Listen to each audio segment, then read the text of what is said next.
Hello everybody.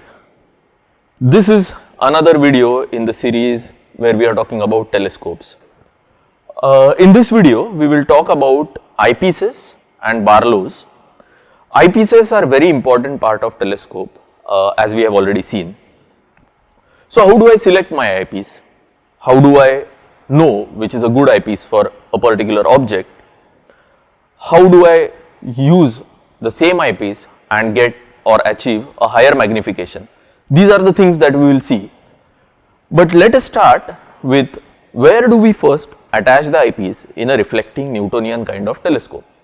So this is a typical Newtonian reflector with the primary mirror here, and you will have such an arrangement which is called as the rack and pinion arrangement, on the top of which you put an eyepiece here, right here, from where you look at the image.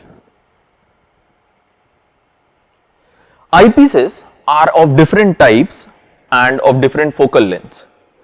So when you are observing in the night, how do you know what is the focal length of the eyepiece? Or when you are going to buy, how do you know which type of eyepiece it is? Generally, eyepieces look very similar to something like this, and on the eyepiece it is clearly mentioned what type of eyepiece it is and what is the focal length of eyepiece. Of course, in the night it is difficult to read this, and hence the lengths of eyepieces are such that they help you indicate the focal length of the eyepiece. So an eyepiece of focal length, let us say 25 millimeters, will appear longer than an eyepiece of focal length 10 millimeter.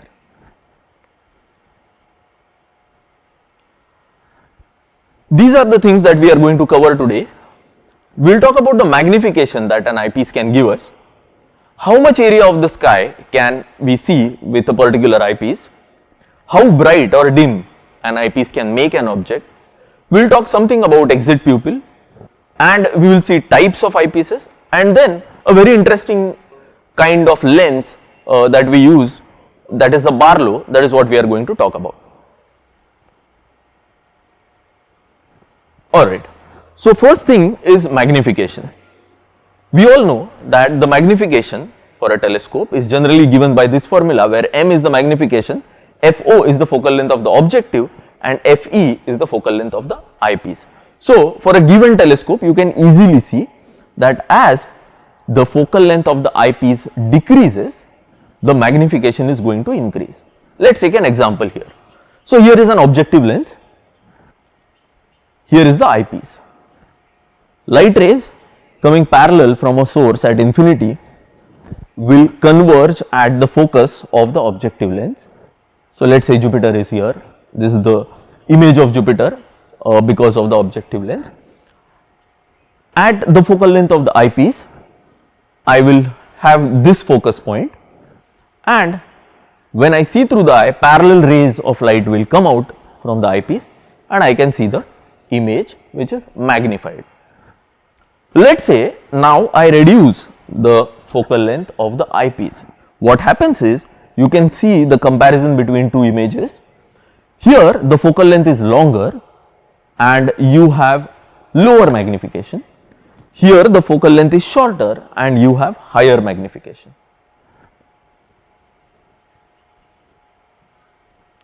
Moving ahead, you can see here I am looking at moon through, let us say, a higher focal length eyepiece. I get around 30x magnification. I can go for 50x magnification, I can go for 150x magnification, and you see the size of moon is increasing. But on the other hand, you also know that as the size of moon, this image size is increasing, effectively you are looking through the same area, and hence as the magnification increases, you can see you are magnifying more and more, and you will see such kind of images. This brings to us to something called as the field of view of an eyepiece. How much region of the object or how much region of the sky am I going to see? In the earlier slide you saw that as the magnification kept on increasing, you saw a smaller and smaller region of the lunar surface. Thus, what is this field of view? So, this is the region of the sky that I am going to see, generally measured in angular units. So, the field of view of an eyepiece is of two types. One is the actual field of view that you are going to see while looking through the scope, through the telescope, and the other is the apparent field of view. That is, when an eyepiece is manufactured, it has a combination of lenses, it has various optical elements as they say it, and hence it will have, depending on what combination of lenses are used, it will have different fields of view. Remember, this is without attaching it to the telescope. So, that is the apparent field of view. How do I get the apparent field of view? Generally, the company that manufactures the eyepiece will tell you that the field of view of that particular eyepiece that you are buying has some value, let us say 50 degrees or 60 degrees or very wide field like 80 degrees, 85 degrees. So, if I want to calculate what is the field of view, I just have to divide the apparent field of view, the field of view provided by the manufacturer, by the magnification, and that will give me the actual field of view. Another easy technique is, we know that moon subtends an angle of half a degree in the sky, correct? If I can fit 3 moons in the field of view of an eyepiece, I can say that the actual field of view of that eyepiece with that given scope is around 1.5 degrees. So, this is how you can actually estimate the field of view with the eyepiece. Moving ahead, this field of view, as I have told you, can be small or large depending on how the eyepiece is manufactured, what optical elements are used, etc., etc. So, there are certain types of eyepiece where the field of view is smaller, around few degrees or 40 degrees. But then you also have very wide angle eyepieces where you actually see a very large region of the sky. These eyepieces are used to see extended objects like galaxies, etc. They show you at the same magnification a higher or a broader region of the sky. When I use an eyepiece, I want to magnify the objects, right? So, better the magnification, better the result that I get is generally what we feel. But is it actually true? The answer is no. Here you will see 3 images of Saturn, a very crisp image of Saturn to my right, at the center a magnified image of Saturn, but it is blurry, and to the right side of the board I see here a very faint, diminished, blurry image of Saturn, but it is highly magnified. So, magnification does not necessarily mean better images. The other problem with very high magnification is that you lose on the brightness of the image. And why does that happen? Because the same amount of light is now spreading over a larger area, and hence the brightness of the image goes down. So, there is always a trade-off with higher magnification, that you lose on the field of view, sometimes you lose on the brightness of the image, etc. Moving ahead, there is a very interesting concept when we talk about eyepieces, and that is the exit pupil. Now, what is exit pupil? So, when I see through an eyepiece, I see a beam of light, a pencil of emerging out of the eyepiece and entering my eye. What is the diameter of this pencil of rays? That is the exit pupil of an eyepiece. So, the light leaving the eyepiece converges to a small circle which makes a pencil, parallel rays which go into my eye, that is the exit pupil. Typically, a human eye has a diameter, a maximum diameter of the pupil as around 7 millimeters.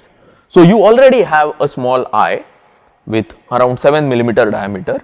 Now, if my exit pupil, this pencil of light emerging from the eyepiece, is let us say more than 7 millimeters, I am losing on the light. If it is far lesser than 7 centimeter, let us say around 0.5 mm or something, I am again not using the entire light that I am getting. I have a very small exit pupil, and that is not an ideal case. Typically, the exit pupil should be somewhere around the diameter of the pupil of the human eye. So here you can see there is a binocular like thing here. You have a primary lens, you have a secondary lens or objective and eyepiece. Parallel rays are focused here, they go out, and then you have this beam of light coming out, this thick beam, that is the exit pupil for this eyepiece. Here if you want to check, if you have an eyepiece at home, you can just look at the eyepiece and see how much region you can see just by holding the eyepiece near your eye and looking at a bright source, not sun of course, a bright sky or a bright background. This brings us to the end of the properties and issues that we might have with eyepieces. Now let us talk about types of eyepieces. There are many types of eyepieces depending on your need, depending on the quality of lenses used, depending on the corrections that you have to make in the image that you have. Like eyepieces with very low quality or bad quality lenses can give you aberrations of various types, and as you know, these are lenses, there will be various issues, and hence you use different elements together, they come together and make better and better eyepieces. Here are a few eyepieces listed. Okay, we are going to talk about two eyepieces. The first is Ramsden eyepiece, which is a very commonly used eyepiece, in which we have two lenses which are plano-convex, and the convex sides of these two lenses are facing each other. Now this side is the eye side for the lens and this side is facing, or it goes inside the telescope tube.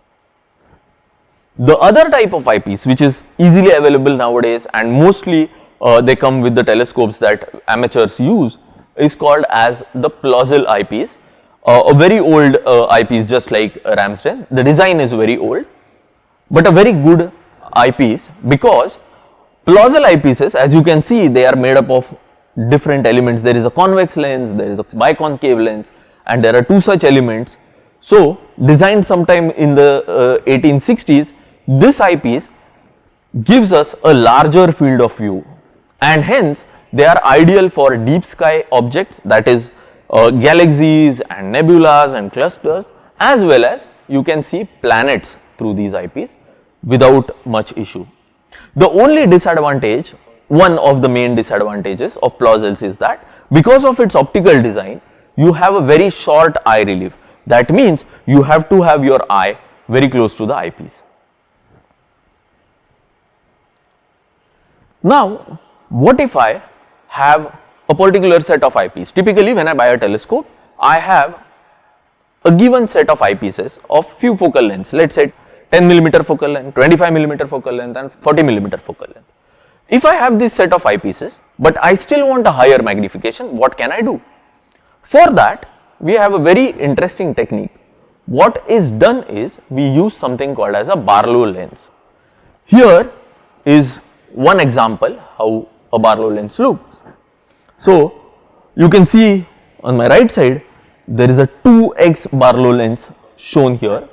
So this goes where you place the eyepiece. On the top of this you can have your eyepieces like shown here, a 12mm eyepiece and a 2x Barlow. Let us see how it works. You have objective lens here, and if this objective lens was to focus the light, it would have focused it at this point where you see the red lines meeting. Now what I do is I use a biconcave lens, which is nothing but a diverging lens, and because of this diverging lens I can just shift the focus further away. Remember the formula for magnification, it was magnification is given by focal length of objective upon focal length of eyepiece. What is happening because of this Barlow lens is the focal length of objective is now increasing, hence giving you higher magnification. So how does the Barlow actually works? So it uses a diverging lens, and before the light enters the eyepiece it diverges, effectively increasing the focal length and effectively increasing the magnification. So if you have a particular eyepiece and if you put a 2x Barlow to it, that means you are increasing the magnification by 2 times. What are the advantages and disadvantages of using Barlows? The most important advantage is obviously it increases the magnification. It increases your eyepieces collection area, and it also maintains a good eye relief in certain kind of eyepieces. But there are also disadvantages. As we know, as the magnification increases, the views get dimmer. Greater magnification doesn't mean very good images, and then there is a possibility of vignetting. This is the effect in which you see the corners of the image, they become darker. So these are the main advantages and disadvantages of Barlow. In this video, we saw some practical uses of eyepieces and how conveniently we can buy eyepieces, what properties we have to worry about while buying or using eyepieces, and how with the same set of eyepieces I can get higher magnification using Barlow. You can add your comments or questions in the comment section below. Thank you.